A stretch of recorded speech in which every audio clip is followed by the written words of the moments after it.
L'été est finalement là. Qui dit été dit sortir dehors, faire du sport, faire des activités de plein air.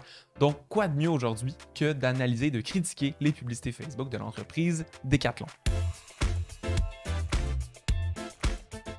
Alors, Decathlon, dans l'univers des boutiques de sport et de plein air du Québec, c'est quand même un nouveau joueur qui est arrivé il y a quelques années de France, mais qui vend pratiquement tous les produits, tout l'équipement de sport et de plein air et qui ont une grande présence en publicité sur Facebook et sur Instagram. Donc aujourd'hui, comme dans toutes nos autres vidéos de critique, ce qu'on va analyser, c'est la bibliothèque publicitaire de Facebook. Donc concrètement, c'est ce qui est public, ce qui est affiché à tout le monde, donc le contenu publicitaire. Comme d'habitude, je ne connais pas la priorité qu'accorde Decathlon à sa stratégie de pub, je ne sais pas le budget qu'ils mettent, je ne sais pas si ça fonctionne, je ne sais pas ce qu'ils sont en train de faire en ce moment pour l'améliorer ou si ce n'est pas une priorité du tout pour eux. Ce qu'on va analyser, c'est le contenu et le but, c'est que tu puisses en tirer différents apprentissages de leurs bons coups et de leurs mauvais coups et différents tests que tu peux mettre en place toi-même dans tes campagnes. Alors, on va commencer tout de suite avec leurs bons coups. Donc, je me retrouve sur la bibliothèque publicitaire de Decathlon Canada et si je descends un petit peu, on voit qu'ils ont 180 publicités qui tournent actuellement. Donc, ils en ont vraiment beaucoup. Je peux défiler comme ça pendant plusieurs minutes. Mais ce qu'on constate pour commencer, et ce qui est un super bon point, c'est qu'ils ont plusieurs formats de pub. Beaucoup d'entreprises, et surtout des grandes entreprises comme Decathlon, vont avoir très peu de contenu finalement en publicité sur Facebook, vont avoir une stratégie très limitée. Ce qu'on voit, c'est que Decathlon est allé vraiment fort parce qu'ils ont beaucoup de visuels, que ce soit juste des images, mais ils ont aussi des vidéos. Si je descends un petit peu plus, on va en retrouver, il y en a plusieurs.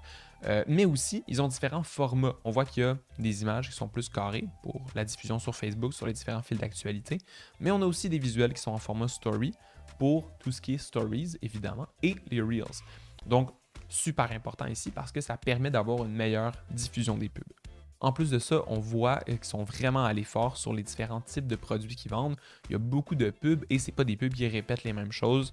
On a des publicités pour leurs produits de camping, pour leurs produits de dos, pour les randonnées, pour le vélo, pour les différents sports. On a vraiment beaucoup de stock, comme quoi ils font bien de nous montrer tout ce qui est disponible pour tous les différents types de clientèle. Pour ça, c'est un très bon coup. Évidemment, ici, dans les publicités de Decathlon, puis considérant l'entreprise, j'assume qu'ils ont deux objectifs principaux. Premièrement, évidemment, on voit dans leur publicité qu'ils cherchent à générer des ventes en ligne. La majorité des pubs va pointer vers une catégorie de produits ou même vers un produit spécifique qui est affiché en ligne puis qu'on peut commander directement. De l'autre côté, évidemment, ils doivent avoir un objectif parallèle de notoriété pour faire en sorte soit que les gens pensent à eux quand ils ont besoin de leurs produits ou simplement que les gens pensent à eux quand c'est le temps d'acheter pour se déplacer en magasin parce qu'ils ont construit différents magasins au Québec, au Canada. Donc évidemment, il faut rentabiliser ces pieds carrés-là, il faut faire en sorte que les gens se déplacent. Donc au travers des différentes pubs, les pubs viennent faire les deux effets. Si les gens veulent acheter directement en ligne, ils peuvent cliquer. Et s'ils n'ont pas besoin d'acheter tout de suite, s'ils sont en réflexion ou s'ils veulent se déplacer, ils voient qu'il y a différentes boutiques Decathlon ou quand ils passent à côté, ils reconnaissent le logo parce qu'ils ont déjà vu différentes pubs. Point intéressant, si on défile un petit peu, je vais zoomer ici, c'est qu'on a des publicités qui affichent des produits spécifiques. On voit ici qu'on a un texte qui parle du camping et une lampe frontale pour le camping et un texte qui parle de la course à pied et qui nous affiche des bas de course d'une marque spécifique et d'un produit spécifique. Ces publicités-là, c'est des publicités qui sont dynamiques. Donc les produits qu'on voit ici, c'est un des produits qui peuvent s'afficher, mais en réalité, il y en a beaucoup plus. Ça, c'est un type de publicité qui est super pertinent à faire. On appelle ça des publicités dynamiques ou des publicités carousel ou catalogue parce qu'ils affichent différents types de produits et qui s'affichent de façon dynamique selon la personne. Donc là, ce qu'on a vu, c'est des bas, c'est une lampe frontale, mais en réalité, Facebook va analyser les différents produits que la personne a vus dans le passé ou ses différents intérêts pour essayer de lui montrer le produit qui pourrait le plus lui convenir.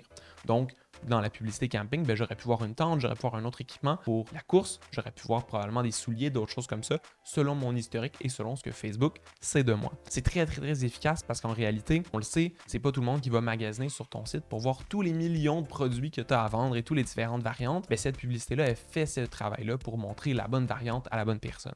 Quelque chose qui est peut-être intéressant à tester ici, c'est qu'on voit qu'on a le titre du produit qui s'affiche automatiquement en titre de la publicité, mais la description, elle est générique. Donc, découvrez le camping chez Decathlon, magasiner, vêtements, équipements de sport. c'est très bien, on peut laisser comme ça, mais ça peut être intéressant de venir rajouter le prix du produit dans notre description. Ce qui se passe quand on affiche le prix d'un produit dans une pub, c'est que les gens qui cliquent le savent déjà, ils voient déjà le prix. Donc on évite les gens qui arrivent, qui se disent « Oh mon Dieu, c'est hors de mon budget » et qui quittent immédiatement. Donc ça qualifie un peu plus nos clics, puis ce serait intéressant de le mettre. C'est possible de faire en sorte que ce prix-là soit dynamique selon le produit qui est affiché. Donc afficher le bon prix du produit en question. Ensuite, si je continue de descendre un petit peu dans la bibliothèque publicitaire, je me répète, mais on a beaucoup de variétés. On a différents formats, on a différents types de visuels, on a même des carousels. Je vais y revenir d'ailleurs, mais je m'arrête ici sur une publicité qui est un peu plus à titre de notoriété. On voit qu'on a plein d'images, on pointe pas vers une activité spécifique, mais on montre différentes saisons, différentes activités, et ça vient dire un peu, ben regarde, on peut t'aider pour ton équipement de sport dans plein de catégories. Donc c'est intéressant aussi, c'est des publicités qui sont un peu plus à titre générique de notoriété, mais qui sont intéressantes et qui ont leur place. Ensuite, je veux attirer l'attention sur un type de visuel. Oui, c'est en carrousel, mais en fait, ce qui importe ici, c'est que si je zoome un peu, on voit qu'on a un visuel d'un produit avec différents traits puis différents caractéristiques ou différents bénéfices de mon produit. Et ça, c'est super intéressant à faire. On voit que ce visuel-là, il y a beaucoup d'infos. On a le produit, on a des bénéfices, on a la clientèle, donc apprenti en rando, on a le produit, on a le prix, mais c'est communiqué d'une façon qui est très très claire et facile à digérer. Beaucoup d'entreprises qui veulent faire des pubs comme ça vont surcharger leur visuel, ça va être agressant, puis les gens vont pas le lire, donc ça fera pas son point. Mais ce qu'on a ici, c'est un type de visuel qui est vraiment testé si tes produits ont différentes caractéristiques comme ça. On voit ici qu'on a des chaussures confortables et légères, soyez officiellement un randonneur, une randonneuse, profitez d'une bonne adhérence, voilà. Là, c'est juste mes petites flèches qui me masquent, mais en réalité, ce ne serait pas masqué. On a le titre du produit, on a le type, on a le prix, et si je clique dessus, ça va m'amener sur le produit en question. Donc, c'est un visuel qui est vraiment, vraiment pertinent à tester en pub parce que j'ai tout ce qu'il faut, tout en un, sans que ce soit surchargé. En plus, c'est vraiment intéressant de faire des petits traits comme ça si ton produit a des caractéristiques ou des bénéfices un peu secrets, comme par exemple une poche cachée ou quelque chose qu'il faut dire pour que les gens le sachent, comme par exemple ici, ça pourrait être le côté des lacets. Peut-être que les lacets ont quelque chose de particulier. Je pourrais l'écrire en pointant vers les lacets pour dire qu'ils sont faits d'un matériel spécial ou qu'ils sont incassables, par exemple. Ok, parfait. On a fait le tour des bons coups des publicités de Decathlon. Pour vrai, il y en a vraiment beaucoup. C'est très, très, très bien fait. Les photos sont belles, le contenu est bon. Donc, on va passer maintenant aux points qui sont à améliorer. On va voir, il y a différents trucs qui peuvent être améliorés directement dans les pubs, mais aussi différentes publicités, différentes campagnes qui pourraient être faites en plus. Alors, si je retourne tout en haut de la bibliothèque publicitaire de Facebook et que je recommence à défiler, il y a quelque chose qu'on peut constater si on regarde les textes, c'est qu'ils sont très, très courts. Si on regarde un petit peu, c'est vous aussi, vous aimez profiter de vos sorties sur l'eau au maximum, parce que nous aussi, nous croyons que la meilleure façon de profiter du beau temps, c'est en nature. Quoi de mieux qu'une sortie à vélo pour profiter du beau temps? Donc, on a des textes qui sont en soi très bons, très brefs, qui vont droit au but et qui sont presque un peu sous forme de slogan. La réalité, c'est que ça, c'est des très bonnes pubs et je les changerai pas. Par contre, ce serait vraiment pertinent de venir ajouter aussi des textes qui sont plus longs, plus complets, plus détaillés. Parce que de la même façon qu'on veut varier nos visuels, qu'on a des vidéos, des images, des textes dessus, des fois des images un peu plus simples, on veut avoir des textes de différents formats. Alors, je lance quelques idées. Ce serait vraiment intéressant pour Decathlon de venir tester des pubs, par exemple, qui présentent un peu plus les éléments différenciateurs de leurs produits. Parce que, si je ne me trompe pas, la majorité de leurs produits, c'est des marques maison qui sont faites pour avoir des produits uniques puis des prix qui sont plus bas. Mais ce genre de choses-là, qui est extrêmement différenciateur par rapport à n'importe quelle autre boutique d'équipement de sport et de plein air, c'est quelque chose que les gens ne sauront pas tant qu'ils ne viennent pas en boutique ou qu'ils ne viennent pas acheter des produits. Donc, pour les gens qui ne le savent pas, de l'ajouter dans le contenu de la pub, c'est super pertinent parce que ça fait en sorte que plutôt de voir seulement une autre boutique de sport qui me vend des vélos, je vois derrière que c'est pas juste des vélos, c'est pas juste des sacs à dos, mais c'est des sacs qu'on a fait nous-mêmes pour garder le coût bas et pour avoir certaines caractéristiques et tout et tout. Donc ça serait un type intéressant de texte à faire, un peu plus différencié par rapport aux alternatives. On peut aussi présenter les bénéfices de nos produits, répondre à certaines questions que les gens ont sur différents produits, différents domaines. Est-ce que ça me prend X pour faire Y, ce genre de choses-là. Aussi, ça peut être bon de mettre des témoignages clients. Par exemple, si on a des produits qui sont super faciles à utiliser, peut-être de démontrer cette facilité-là au travers de témoignages. Donc, il y a plein de types de textes qui peuvent être faits. On n'a pas à se limiter aux petits slogans puis aux petits textes. Puis la réalité, c'est que quand on fait des textes longs, on se dit souvent « Ouais, ok, c'est bien beau des textes longs, je peux dire plus de choses, mais les gens ne liront pas, c'est beaucoup trop lent. » Mais la réalité, c'est que c'est vrai qu'il y a moins de gens qui vont lire jusqu'au bout, mais ceux qui vont le lire jusqu'au bout vont être beaucoup plus qualifiés pour acheter. Donc, au final, c'est pas vrai que parce que mon texte est long, je vais générer moins de résultats. En réalité, on voit pas toujours de corrélation entre la longueur et les ventes ou le retour sur investissement. Le but ici, c'est juste d'avoir un inventaire qui est plus varié, donc d'avoir des meilleurs résultats. Un élément ensuite qui serait très intéressant à venir ajouter au contenu publicitaire, c'est des vidéos UGC, du User Generated Content, ou en d'autres mots, des vidéos bien simples où on voit des gens en train d'utiliser, de monter, d'unboxer les produits. J'attire votre attention sur ces deux types de publicité. On voit d'un côté ici qu'on a une pub pour le camping avec une belle tente, un équipement, des tables, des chaises et tout ça.